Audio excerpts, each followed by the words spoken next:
My husband told his mistress I was just a roommate, so I invited her over for dinner, watched them both squirm, and left them speechless with one sentence. My name's Emily. I'm 36, a freelance interior designer living in Seattle. I've been married to Mark for 10 years, and we have a 7-year-old son named Lucas. If you looked at our family from the outside, you'd think we had it all together. Good jobs, a cute kid, a house in a nice neighborhood. But things aren't always what they seem, are they? Mark works in tech. Big surprise. He's the CTO of a startup, which basically means he's married to his laptop. Late nights, endless meetings, just one more project. It's been like that for a while now. At first I thought it was just a phase, that he'd bounce back.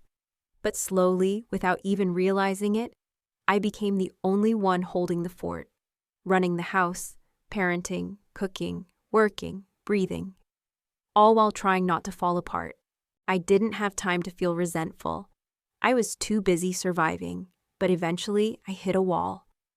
I was getting snappy with Lucas, missing deadlines for my clients, eating frozen pizza 5 nights a week. That's when I decided I needed help. Not a full-time housekeeper or nanny, just someone a few days a week to take some weight off. Someone to clean, maybe do some meal prep. Help with Lucas if I got stuck in meetings. I posted in a local neighborhood group, and a few people reached out. But one message stood out. A young woman named Anna. She was 24, polite, professional, even had a little resume attached. Said she'd done childcare and housework during college, and was looking for flexible part-time work. Her message had none of the usual, hey girl, energy. Just straight to the point, well written. I liked that. We scheduled a quick in-person interview at my house. The second I opened the door, I had this feeling of relief. Anna was exactly what I needed. Polished but not uptight. Sweet but not fake. She brought references, asked smart questions, and even offered to stay an extra hour for free the first week, just so Lucas could get used to her. I mean, who says no to that? Lucas adored her instantly. She played board games with him, let him show off his Lego skills, and even got him to eat half a carrot, which, if you're a parent, you know is basically a miracle. I felt lucky, like I finally had someone I could trust, someone who wouldn't add to my stress. The first few weeks were smooth. Anna showed up on time, cleaned efficiently, and didn't overstep. I'd sometimes catch her humming while folding laundry or chatting softly with Lucas in the kitchen. Mark barely noticed her, or so I thought. That changed when I realized Mark had started coming home early, only on the days Anna was working. At first, I brushed it off. Coincidence. Maybe he was trying to be more present. But then I noticed Anna making his coffee exactly how he liked it.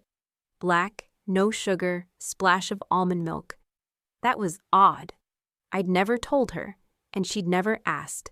Another day, she made this creamy garlic pasta for lunch, Mark's favorite, one I hadn't made in years.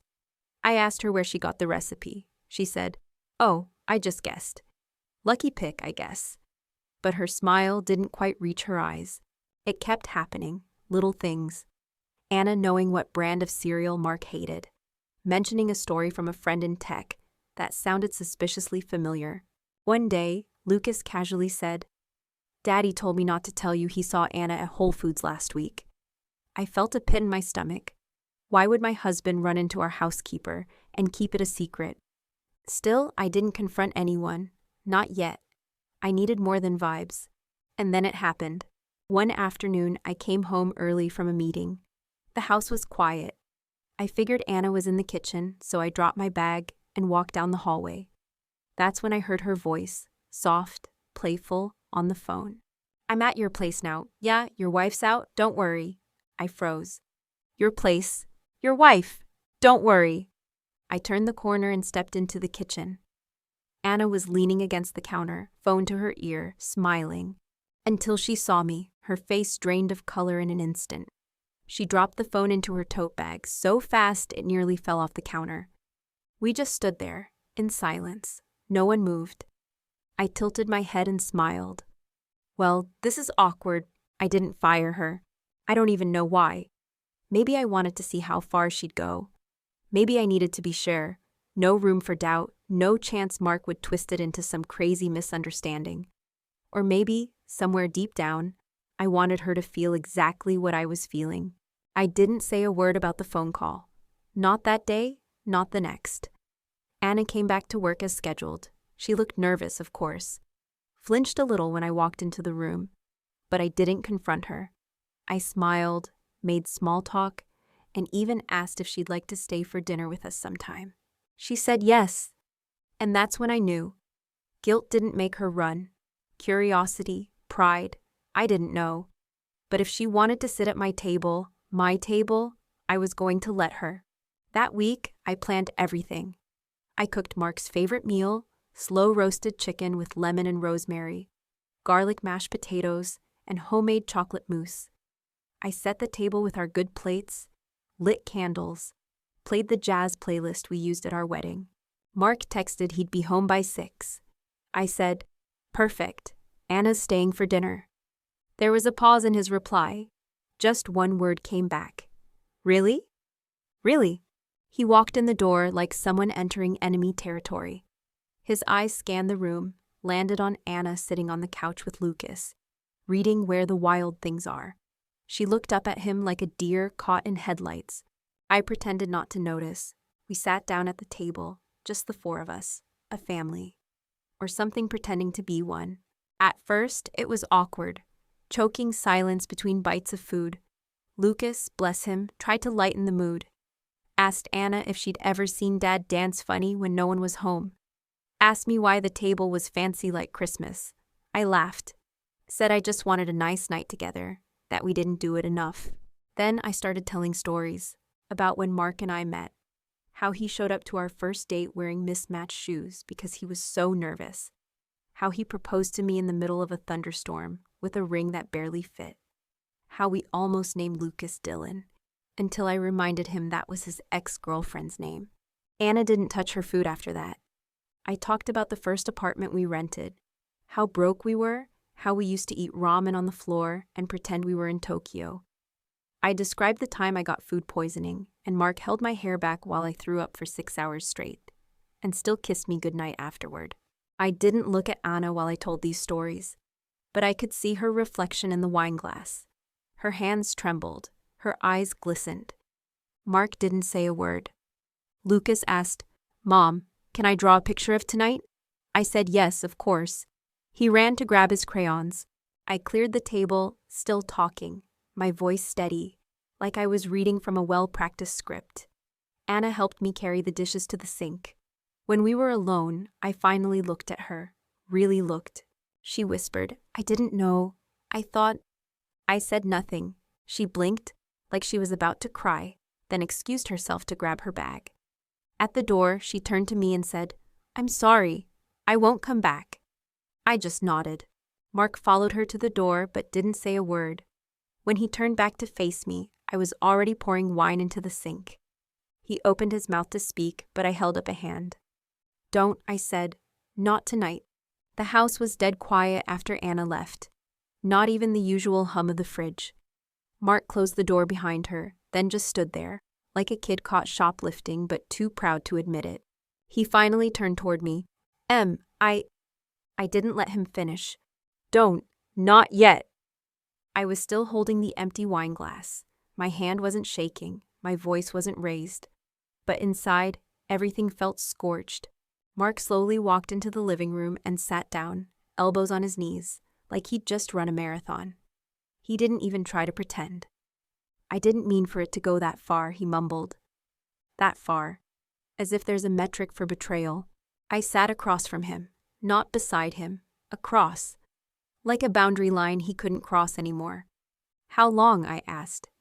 He paused, then said, "A few months." "Before or after you let her into my house?" He winced. "Before. I didn't know she'd apply for the job. It was coincidence." I laughed. I couldn't help it. It was bitter and ugly, but it came out anyway. "Of all the women in Seattle, you had to sleep with the one who'd eventually do my dishes?" He didn't answer, just looked at his hands like maybe they'd explain something he couldn't. "What did she know?" I asked. He shrugged. "I told her we were distant, that we were more like roommates." I nodded slowly. Well, you weren't wrong. He looked up sharply. So this is my fault. I tilted my head. Is that what you're asking? If you're allowed to cheat because I didn't smile enough while folding laundry? He said nothing. I stood up, walked into our bedroom, opened the nightstand drawer, and pulled out a folder. I'd had it ready for weeks. Ever since the first time Lucas slipped and said, "Dad told me not to tell you he saw Anna." Inside the folder, photos, call logs, screen captures. A copy of the home security footage where Anna entered our house on a Saturday. I was supposedly working late, but Mark was supposed to be out of town. I placed the folder on the coffee table. I'm not going to scream. I'm not going to throw things. You don't get a dramatic movie scene out of this. You get this. I tapped the folder. And a lawyer. Mark's face fell. You're serious? I've never been more serious in my life. He opened his mouth, closed it again, then ran his hand through his hair. What about Lucas? He asked. I stared at him. Exactly. What about Lucas? He couldn't even look me in the eye. I'll fight for custody, he said weakly. No, I replied. You'll try. And you'll fail. Because unlike you, I didn't lie to a 7-year-old and ask him to keep secrets from his mother. He didn't speak after that. Just sat there, quiet. I packed a bag that night. Just a few things. I took Lucas to my sister's for the weekend. Told him we were having a little adventure. He was thrilled. He didn't know his whole world had just shifted. He didn't see me cry in the guest bedroom after he fell asleep. He didn't hear me whisper to myself, "You did the right thing." But I did. It's been a year. 12 long, uneven, surprising months since I packed a bag, took my son by the hand, and walked out of the house I thought we'd grow old in. A year since I stopped being someone's wife and started becoming someone I barely remembered, me. The divorce went through faster than I expected. Mark didn't drag his feet. He didn't fight me. He barely said anything, actually. I think he knew he'd already lost, long before I ever said the word lawyer. It was quiet, just like the end of our marriage. We moved into a 2-bedroom apartment on the other side of town. It's nothing fancy. The kitchen tiles are chipped, and the washer leaks a little if you overload it, but it's ours. There's a tiny balcony where Lucas and I planted basil and cherry tomatoes. We burned the first 3 batches, but now they're growing. It sounds silly, but every sprout feels like a small miracle. I kept the car, the savings, and more importantly, the peace. I haven't spoken to Mark much since the court date. He sees Lucas twice a month, supervised at first, per the agreement. I don't ask what they talk about. Lucas never says much after those visits, just hugs me a little longer that night. That's enough. Starting over wasn't magical. It was brutal. There were mornings I didn't want to get out of bed. Nights I cried in the shower because I didn't want Lucas to see. There were moments I almost called Mark, not to go back, but just to scream, to ask why, to ask if it was worth it, if she was worth it. But I didn't. Instead, I put my energy into rebuilding. My work picked up slowly. I got back into design, updated my portfolio, found clients who didn't care about my personal life. I started teaching an online interior styling course at night. Lucas would sit beside me doing homework while I gave lectures about texture and color balance. We had takeout more than I'd like to admit. We also had pillow forts in the living room, dance parties in our pajamas, and Saturday mornings filled with burnt pancakes and cartoons. There was laughter again, not the forced kind, the real, snort-out-your-nose kind. I hadn't heard myself laugh like that in years, and somewhere along the way, I forgave myself for not seeing it sooner, for loving someone who stopped deserving it, for staying long after I should have left, for thinking that being loyal meant tolerating being ignored. Forgiveness didn't come with a banner or some Instagrammable quote. It came slowly, like breathing after you've been underwater. Then came the school fundraiser. It was a sunny Saturday, one of those rare days in Seattle when the sky actually stays blue. Lucas and I arrived early so he could help set up the bake sale. I was standing by the coffee table, chatting with another mom about summer camps, when I saw her. Anna. She was wearing a green volunteer t-shirt, hair pulled back in a braid, handing out cupcakes to kids. She looked smaller, Not thinner, just dimmer. Like someone who'd once burned bright and then quietly dimmed herself. Our eyes met. I don't know who froze first, her or me, but neither of us looked away. She walked over slowly, like she half expected me to turn and leave. "Hi," she said, voice barely above a whisper. "Hi," I replied, calm, measured. "I didn't know you'd be here," she added, wringing her hands. "Well," I said, "my kid goes here." She nodded, glancing at the ground. There was a pause. One of those long, heavy silences that has more weight than words ever could. "I'm sorry," she finally said, tears building behind her eyes. "I really didn't know, not at first. I thought, he told me." I held up a hand. "Stop. I don't need the speech." Her lip trembled. "Okay."